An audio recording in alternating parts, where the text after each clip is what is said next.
Hey YouTube, in this video I'm going to be doing a deck profile on my new Traptrix deck.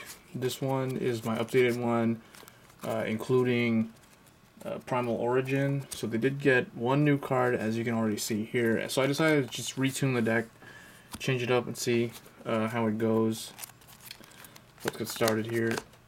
Starters, I'm running 3 Traptrix Dionaea, or Dionaea, or Dionaea, or whatever. Anyway, this card, it's one that allows you to summon Traptrix from, you can target a Traptrix monster from the graveyard, special summon it. And then you can also, it also allows you to recycle a trap card, a normal whole trap card from the graveyard, and then you can reset it that turn, but during the end phase of the next turn, it gets banished. So basically, if the opponent doesn't get rid of it normally, then it gets banished at the end of your next turn. I guess the whole point of that effect is to apply pressure to the opponent, make them know, well, they'll be aware that you have, most likely you set the trap card. And then yeah, then they'll either have to play around it for that turn, or force it to go off, or Typhoon it, or do something. So anyway, overall this card's pretty good, so I just threw in 3 of them. It was easy to change the deck up. So next, 3 Traptrix Atrax, returning from before, nothing changed. And then 3 Myrmeleo. Traptrix Myrmeleo is probably still one of the better cards in the deck. And then 3 Traptrix Nepenthes. One thing I do want to point out about the new Dionaea, or Dionaea, this card is a plant, and so was Nepenthes, where the rest of them were insect-type monsters. So one of the things I was thinking of doing was actually throwing in like Lonefire Blossom, Spore, and Dandelion, and trying to run like a Synchro type of build. I still may do that, but for right now, I have that deck, I have those cards teched into my Sylvan deck, so I'm just going to leave it that way for now. And this works out fine, because the focus of this deck is different. It's about running high trap card counts and getting your trap card effects off, whereas the plant and Sylvan is more about just spamming the field with massive monsters after you excavate and do all the regular Sylvan effects. So anyway, next we have 3 Beetron. I didn't take him out because actually if I was going to run the plant build, or the plant monsters in here, I probably would take him out for them. But for now, I've just left him in here. The main reason why I'm running him is because he's a dark insect type monster, so he allows you to go into Master Key Beetle. The only thing is there's a little bit of inconsistency of getting that guy off, because you have to have 2 Beetron to do it. But you can Beetron for Beetron from the graveyard. So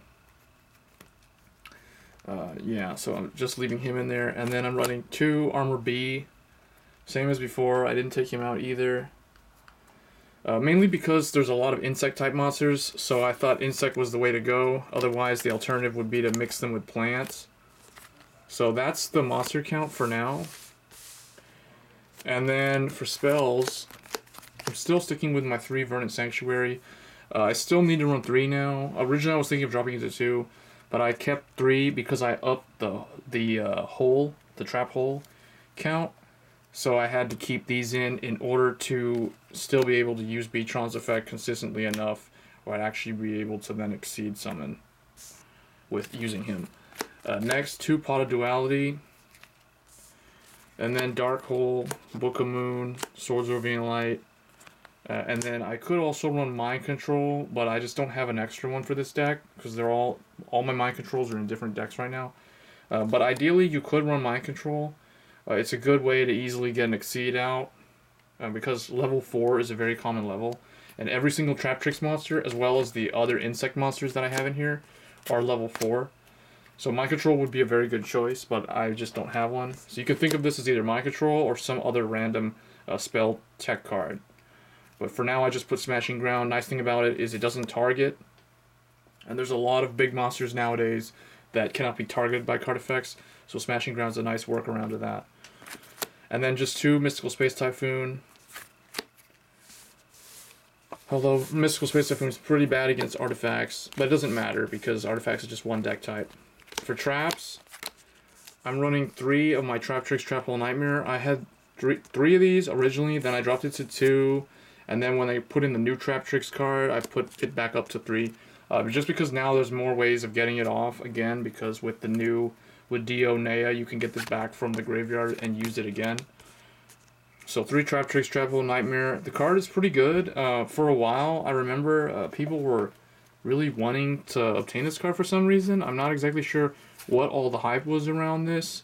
But yeah, it was worth a whole lot. But for me, I've had 3 of them since they first came out.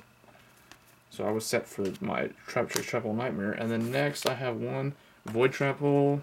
I've had this all along. 1 Bottomless Trap Hole. 1 Deep Dark Trap Hole. So none of this really changed. 1 Acid Trap Hole. And then 2 of the original Trap Hole. So yeah, these are the trap holes, or the normal hole trap cards that I'm running. So literally like 1 of each of the good ones, and then the original one, and then 3 of that one.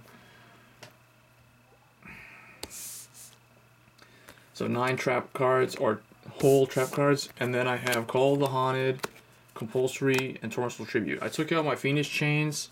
1 was replaced for the 3rd one of these, and the other was replaced for, I believe, 1 of these.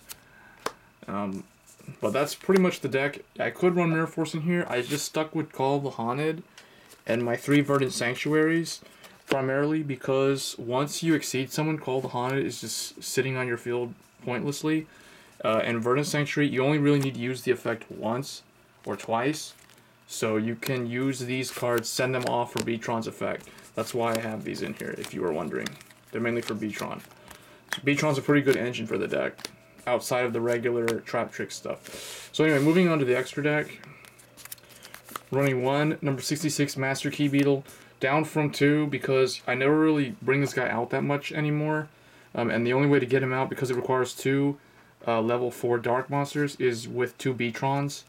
So he doesn't come out that often, so I dropped him down to 1. And then 101 Silent Honor Arc. It's just because it's really good against really big monsters. Just take them over and attach them. And then 1 Photon Papilloperative because I had room for 1. 1 Daigusto Emeral, same reason. 1 number 104 Masquerade. 1 Steelswarm Roach. 1 number 50 Blackship of Corn. Maestroke the Symphony Djinn. Gagaga Cowboy. These are just really good overall, like all 4 of these.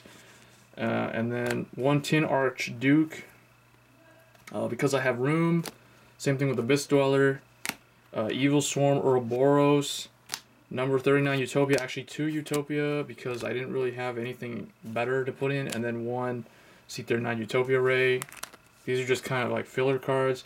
Actually, I was going to ask you guys, post a comment below, what else do you think, what would be a good rank 4 besides the ones that I already have? I was thinking of either running 1 Utopia and 2 Maestroke.